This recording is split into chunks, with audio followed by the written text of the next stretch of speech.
It was meant to be a simple Saturday errand, a quick haircut before his upcoming wedding.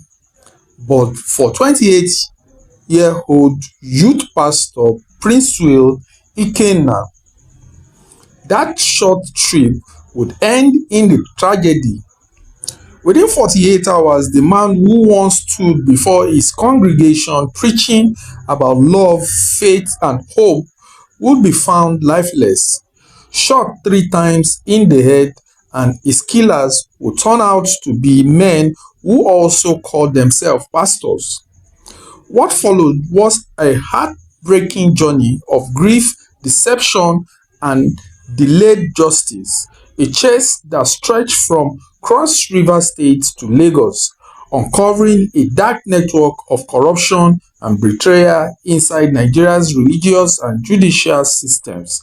This is the tragic story of Pastor Princewill Kena, a devoted servant of God whose faith and kindness were repaid with cold-blooded murder, and how his family's relentless pursuit for justice forced authority to act when the system nearly failed them. On a quiet Saturday in September 2023, 28-year-old youth pastor Princewill left his home in Akapa, Cross River State, Nigeria, to get a simple haircut. He was full of excitement. His wedding was only weeks away. No one knew that this ordinary outing would be his final day alive.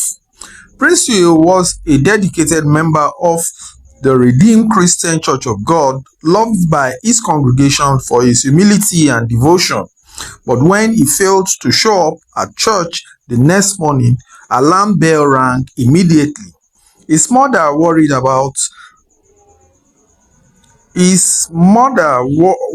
because her son never missed service, left mid sermons to check on him. When neighbors told her that Princewill hadn't come home the previous night, her heart sank.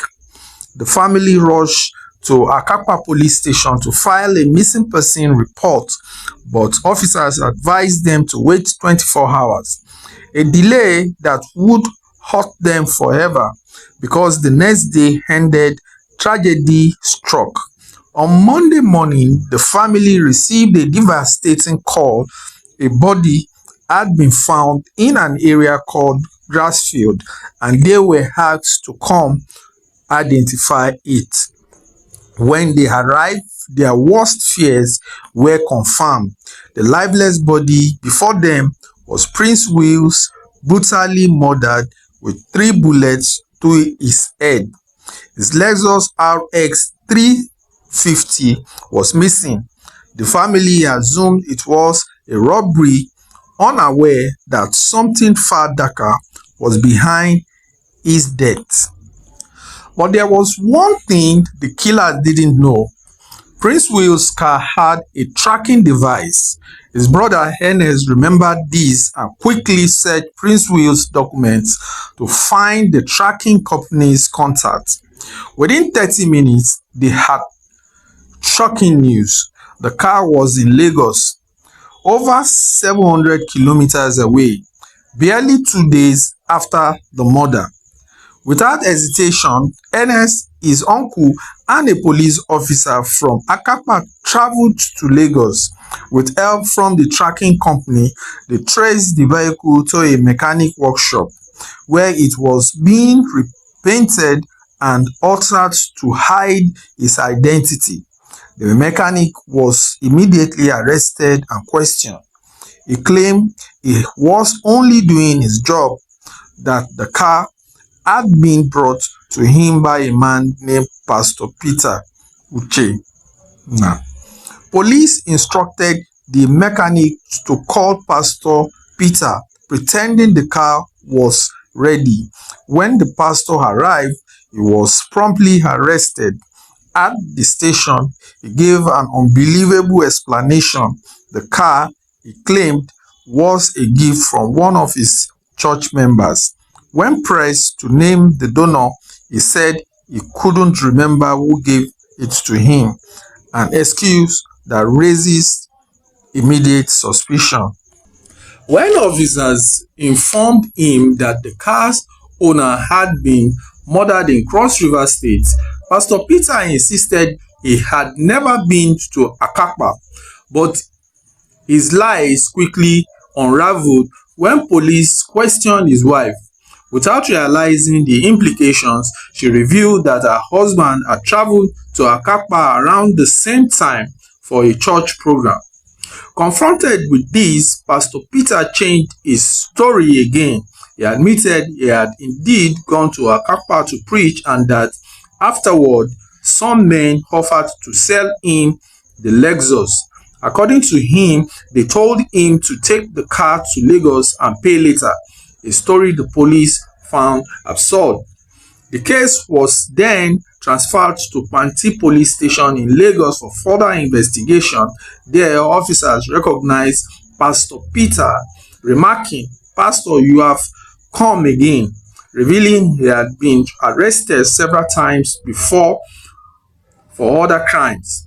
During interrogation, Pastor Peter finally confessed. He admitted that another pastor, Kingsley, had invited him to Akapa for a church program.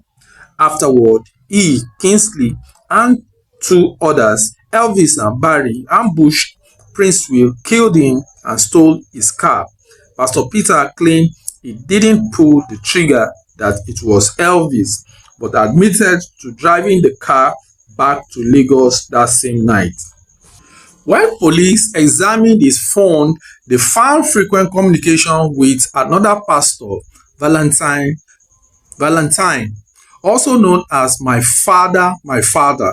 Investigators soon discovered that years earlier, Valentine Church had been raided and 3 human skulls were found on the premises.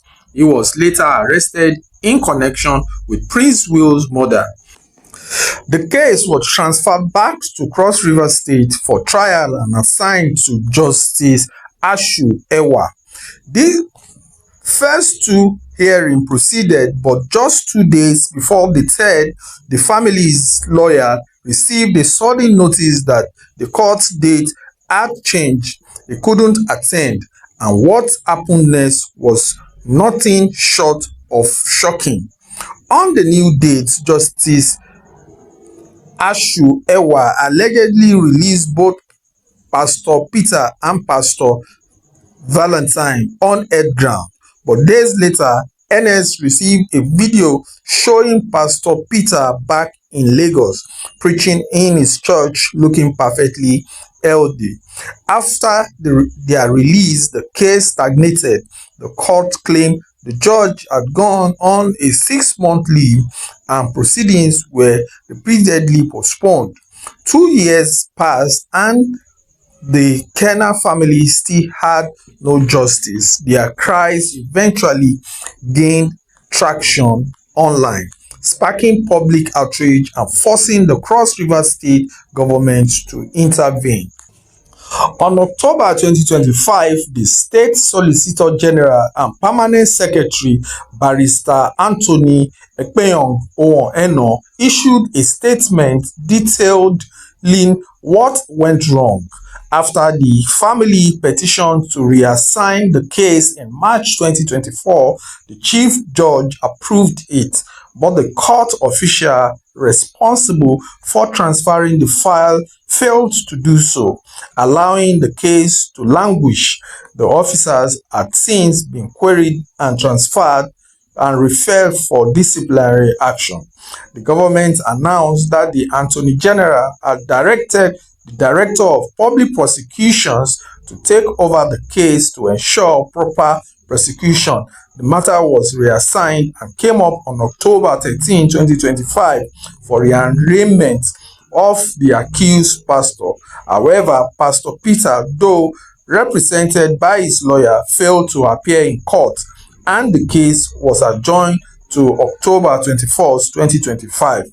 Authorities are now also searching for the 3 fugitives, Elvis, Pastor Kingsley, and Barry, believed to have played direct role in the killing. Public pressure remains high, and many Nigerians are watching closely to see if justice will finally prevail. For Princewill grieving family, this has been a 2 years nightmare, a battle against deceit, corruption, and manipulation from people who once claimed to be servants of God. This tragic story raises painful questions about faith, morality, and justice. How could men of the cloth commit such evil? And will the system finally bring peace to the family of a man who died just days before starting a new chapter of his life? Share your thoughts in the comment below. Do you believe justice will finally be served? Don't forget to like, share, and subscribe for more true crime stories.